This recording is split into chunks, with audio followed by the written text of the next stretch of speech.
Coucou! Oui, oui, vous rêvez pas, c'est bien une nouvelle vidéo sur la chaîne YouTube. Ça fait quoi? Un an qu'il n'y a rien eu sur la chaîne. La dernière vidéo remonte à novembre dernier. C'était une vidéo hommage à Stan Lee, qui est décédé il y a un an. Moi à l'époque ça m'avait pas marqué parce que voilà, Stan Lee est quand même un auteur important de l'industrie du comics, même s'il n'a pas tout inventé. Vous avez des auteurs comme Jack Kirby, Steve Ditko, etc. Malgré tout, Stan Lee quand même représentait une image, représentait quand même un peu l'image du comics, enfin, Marvel évidemment, mais voilà, comme comics même aux yeux du grand public, ne serait-ce que par les caméos qu'il a pu faire dans les films. Donc ça m'avait voilà, assez marqué. Je prévoyais évidemment de faire d'autres vidéos. Malheureusement, la vie fait que on ne prévoit pas toujours tout. Sans trop m'étaler, pour résumer, en gros, j'ai perdu quelqu'un quelques jours après, quelqu'un qui m'est très cher. Ça fait un an qu'il a disparu. Et du coup, après, ça a été assez compliqué. Les gens, ce sont les gens qui venaient à la boutique ont pu voir. Je faisais plus autant de choses en dehors du travail que je faisais avant. Hein, des vidéos un peu, où j'étais un peu mignole, des vidéos YouTube tout simplement. Il y a vraiment que la newsletter que je continuais, mais même au niveau des éditos, etc. Voilà, j'avais plus autant la pêche que j'avais avant. Ça revient depuis quelques temps quand même. J'essaie quand même de refaire pas mal de petites choses. Dernièrement, je suis venu un samedi en pyjama pour bosser, avec des cookies et du lait au chocolat. Ça a un peu désespéré mon chef, mais en même temps, je pense qu'au fond de lui, il était content que je refais ce genre de choses. Hein. Et en plus, de rien, les gens se marrent. Ça les empêche pas d'acheter, hein. Donc je pense que tant que j'empêche pas les gens d'acheter, je peux faire ce que je veux, hein. Je me demande vraiment jusqu'où je vais pouvoir y aller. Bref, là j'avais envie un peu de relancer un peu la chaîne YouTube sans me prendre la tête avec une vidéo, je sais pas, une vidéo lecture de mots ou je ne sais quoi. Là c'est une vidéo un peu fourre-tout pour relancer un peu le truc. Donc voilà, j'avais envie de parler de deux choses liées au comics, parce que le comics c'est par là que j'ai commencé réellement la bande dessinée. Donc on va commencer par un film.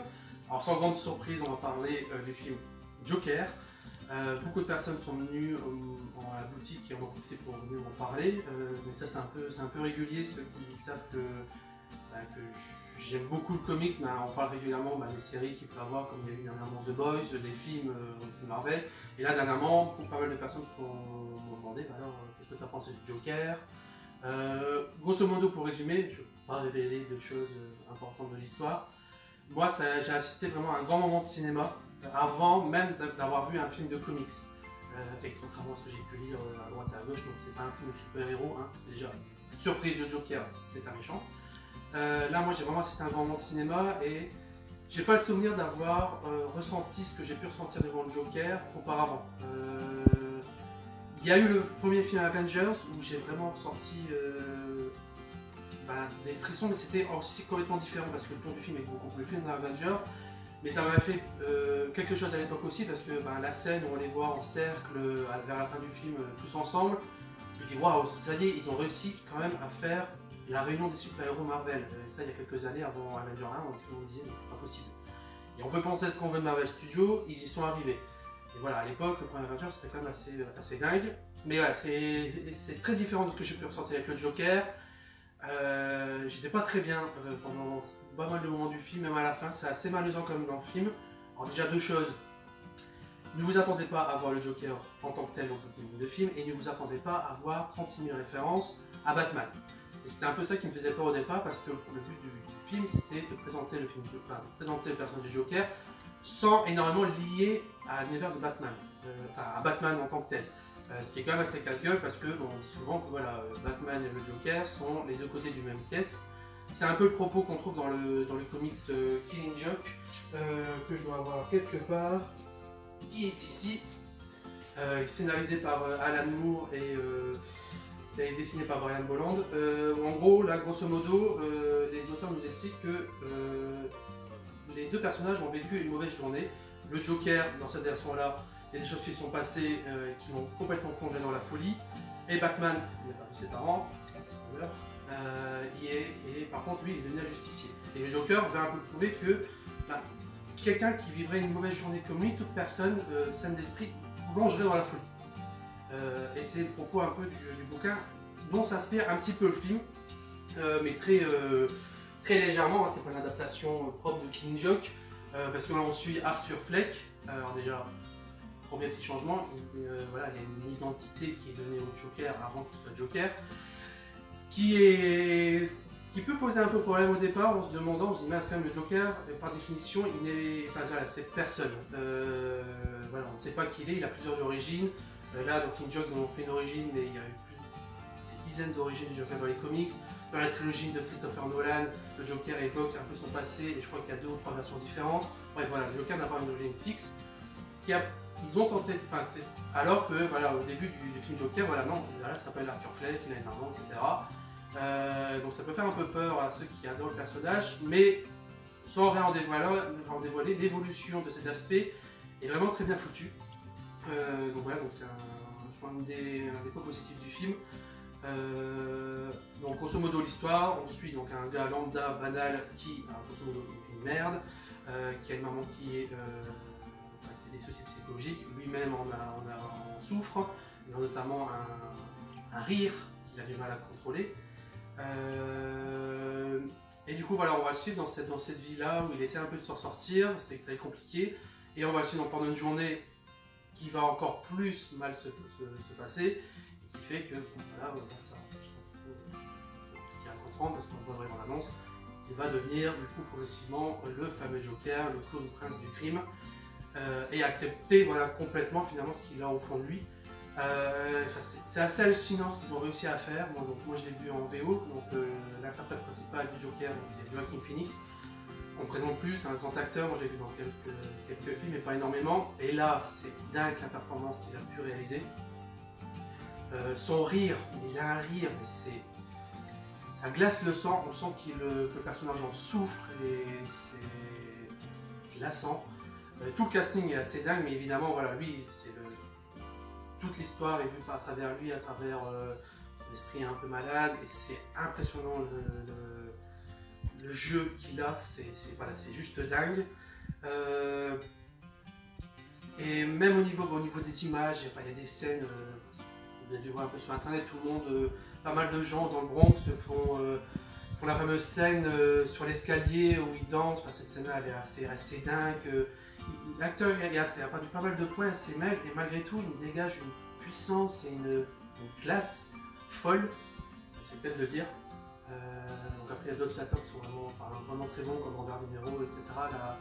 La voisine dont j'ai oublié le nom, qui entend jouer Domino dans Deadpool 2, si je ne me trompe pas, qui est très bien aussi. Ben voilà, le casting est vraiment assez dingue, et vraiment voilà, tout est bien foutu dans le film. Même l'image de Gotham, on sent que la ville est oppressante et participe en partie à faire plonger des personnages un peu dans le mauvais côté ou dans la folie comme Arthur Fleck. Et même finalement, les bons sont pas si bons que ça. Finalement, voilà, il n'y a pas de personnes dans le côté bon, blanc, ou dans le mauvais côté dark, noir. C'est plutôt gris, hein, parfois plus gris sombre ou gris clair, mais voilà, c'est vraiment gris. C'est assez dingue. Moi j'espère que, a priori c'est pas parti pour, mais moi j'aurais bien voulu que ce film soit un seul film, qu'il n'y ait pas de suite. A priori, bon, vu le succès, je crois qu'il a plus de 900 millions de dollars, a priori le film va faire, aura un épisode 2. C'est un peu dommage parce que, sans trop en dire, c'est le genre de film où la fin on se pose plein de questions, plein de questions qui sont en suspens, ce qui est bien parce que ça permet de parler du film, de régulièrement de se faire des scénarios possibles de qu'est-ce qui s'est réellement passé ou pas. Et là, s'ils font un 2 avec vraiment le même acteur, etc., bon, ça va quand même répondre à certaines questions. On verra bien ce que ça va donner. Donc voilà, moi, un excellent film. Que vous soyez ou non fan de Batman, si vous connaissez rien à Batman, hormis vaguement que c'est un mec riche qui a perdu ses parents et qui déguise en chauve-souris avec un vieux qui lui sert de majordome, si vous savez que ça, bah, vous pouvez apprécier le film Joker, parce qu'en soi, l'important c'est pas que ça soit le Joker, en fait, il aurait pu prendre une autre identité, il aurait pu se déguiser, enfin je sais pas, enfin, prendre l'identité d'un autre personnage. Au final, ça aurait pas fait de ce film un mauvais film, parce que vraiment le 95% du film, c'est voilà, c'est sur le personnage avant qu'il soit le Joker, comment il accepte cette folie, etc. Comment il entraîne le chaos. C'est vraiment ça le plus important. Donc au final, voilà, ils auraient pu ne pas intégrer la personnalité du Joker dedans, enfin le mettre vraiment Joker sur l'affiche. Je pense qu'il y a un côté un peu marketing qui a à voir avec ça, parce que personnellement je pense que si ça aurait pas été Joker, est-ce que je l'aurais été le voir, je ne sais pas. Donc voilà, mais voilà, excellent film, allez le voir. Après voilà, faudra vous accrocher, vous pouvez s'attendre à un truc très fun, hein. Voilà, vous n'attendez pas à ça, mais voilà, c'est vraiment un grand moment de cinéma et allez voir au cinéma parce que vraiment grand écran, ça reste quand même quelque chose, hein. Même si vous pouvez avoir un grand écran télé chez vous, jamais ça remplacera un écran de cinéma. C'est ce que mon père disait souvent et c'est encore plus vrai à ce genre de film. Bref, on va passer à la deuxième chose. Je pense que si je vous montre ça, ça va parler à pas mal de monde. Delirium, donc un éditeur de comics, a enfin édité le comics The Mask. Alors, évidemment, The Mask, il y a eu un film interprété, le rôle principal est interprété par Jim Carrey. C'est l'un des films qu'il a vraiment révélé aux yeux du grand public. Il me semble que c'est le premier rôle de Cameron Diaz, mais ça c'est pas le plus important. C'était un film, voilà, moi j'adore l'acteur Jim Carrey. Je trouve qu'il a un jeu incroyable avec le visage, voilà, une gestuelle assez dingue. Et dans le film The Mask où il interprète, il met le masque, le personnage de cartoon complètement déluré, voilà, bon, il montre l'étendue de son talent. Et là, c'est devenu un film assez culte pour beaucoup de personnes. Voilà, j'ai acheté la réplique. Quand j'étais petit, j'avais une montre The Mask, du dessin animé. Enfin voilà, j'adorais le personnage. Je reproduisais les scènes chez moi, les scènes chez moi avec un masque en plastique. Bref, Delirium a publié dernièrement le comics, qui est très différent du film. On a un côté un peu cartoon déluré, mais il y a de la violence et pas qu'un peu. Parce que le film a vraiment été édulcoré par rapport à ça, il n'y a pas de sang, enfin voilà, un petit peu de violence mais ça reste très grand public. Là par contre ça y va, hein, c'est quelque chose. Là en fait dans ce premier tome on a les deux premières mini-séries qui sont parues à l'époque. Donc parce que avant le film The Mask est avant tout un comics, donc là on a les deux premières mini-séries où on suit au début de l'histoire le personnage d'interprète Jim Carrey, donc Stanley X, ouais. Mais par contre, sans trop dévoiler, il n'y a pas de cas porteur du masque. Le masque est beaucoup plus malsain que dans le film. Et c'est assez dingue. Il ne faut pas en dévoiler. Qu'est-ce que je peux montrer? Bon, voilà, c'est la première scène où Stanley met le masque. Le personnage est complètement différent, il a ce côté cartoon avec des marteaux qui viennent de je ne sais où, des flingues, etc. Mais par contre, il va défoncer tout le monde, mais littéralement. Voilà, il va prendre la peau de ses victimes pour mettre en faire un masque sur le masque, pour l'arracher devant ceux qui vont péter la gueule. Ce qui est marrant, c'est que si vous connaissez bien le film, ils ont quand même repris pas mal de scènes du comics. Je pense notamment par exemple à la scène où le masque fait des sculptures en ballon devant des criminels. On retrouve par exemple cette scène-là, mais ça va beaucoup plus loin dans le comics. Hein. La scène où les garagistes dans le film, où Stanley avec le masque se venge. Là il se venge aussi, mais c'est plus hard. Voilà, grosso modo c'est beaucoup plus hard au niveau violence. C'est encore beaucoup plus fun, je trouve, parce que voilà, c'est de la violence certes, avec du sang, des hémoglobines, des trucs qui explosent, des boyaux, etc. Mais vraiment avec le côté cartoon. Et putain, ça fait un bien fou à lire. C'est très fun, très voilà, c'est le graphisme. Voilà, je crois que ça a été fait dans les années 90. Donc ça a vieilli, mais dans le bon sens du terme. Je trouve que ça s'est bonifié avec ça se bonifie. C'est vraiment pour moi voilà, c'est une pépite à lire, même si vous connaissez vaguement le film avec Jim Carrey. Je pense que vous pouvez apprécier ce comics. Évidemment c'est un peu vintage, donc ceux qui ont un peu du mal avec les anciens comics ont peut-être un peu de mal avec le dessin, mais honnêtement, enfin voilà, ça a très bien vieilli, c'est toujours aussi marquant, c'est une critique de la société aussi. Il y a plein de messages. D'ailleurs, le simple fait que c'est un mec lambda qui met un masque qui fait des conneries, voilà, ça va plus loin que ça. Donc C'est un très bel ouvrage. Delirium fait vraiment des très bons bouquins. Je crois qu'ils ont fait notamment, ils ont entendu Just Dread dans leur catalogue. Là on est à 26 €, donc il y a deux mini-séries, hein, il y a quand même de quoi lire. J'espère qu'ils vont faire les autres mini-séries qu'il y a eu, parce qu'il y avait pas mal de mini-séries. D'ailleurs dernièrement il y a une nouvelle série qui a été mise en place aux États-Unis. Et ce qui est bien, c'est que à chaque fois là vous avez donc du coup 2 histoires complètes. Il y a quand même une espèce de fil conducteur avec des personnages qui reviennent, qui évoluent. Donc c'est assez sympa parce qu'il y a un côté complètement fou où ça part un peu dans tous les sens et en même temps ils ont quand même ça. Il y a quand même voilà, un fil conducteur qui fait que voilà, ça reste quand même très simple d'accès et on n'est pas perdu. Donc voilà, ça c'est à lire. Bon voilà, c'était à peu près c'était les deux choses dont je voulais absolument parler. Évidemment là en ce moment, hein, il y a 36 000 choses qui sortent, hein, on verra bien sur quelle thématique je vais faire la prochaine vidéo. Est-ce que je vais faire des lectures de moi, est-ce que je vais simplement parler d'un comic, d'un film, j'en sais rien. Moi le plus important c'est que je voulais relancer un peu la machine. Merci aux plus de 300 abonnés, je crois. Hein. C'est une vidéo YouTube, hein. Je vais pas vous dire d'activer la cloche, machin bidule, je m'en fous. Hein.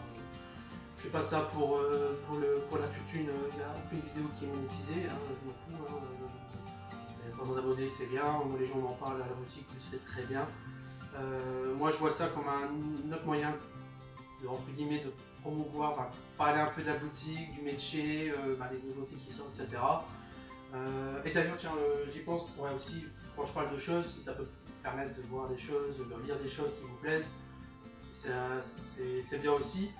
J'en profite aussi juste, parce que là, The Mask, on est parlé un peu rapidement. Si vous voulez en apprendre un peu plus, je vous conseille la chaîne de comics, alors Comics Ray, je suis pas très sûr de le prononcer correctement, je le mettrai en titre et dans les liens, qui est une chaîne qui est donc tenue par Chris, qui parle donc de comics de manière générale, de plein de sujets différents. Là dernièrement il a fait un sujet sur Comics Watchmen qui a l'air très intéressant, qu'il faut que je regarde absolument.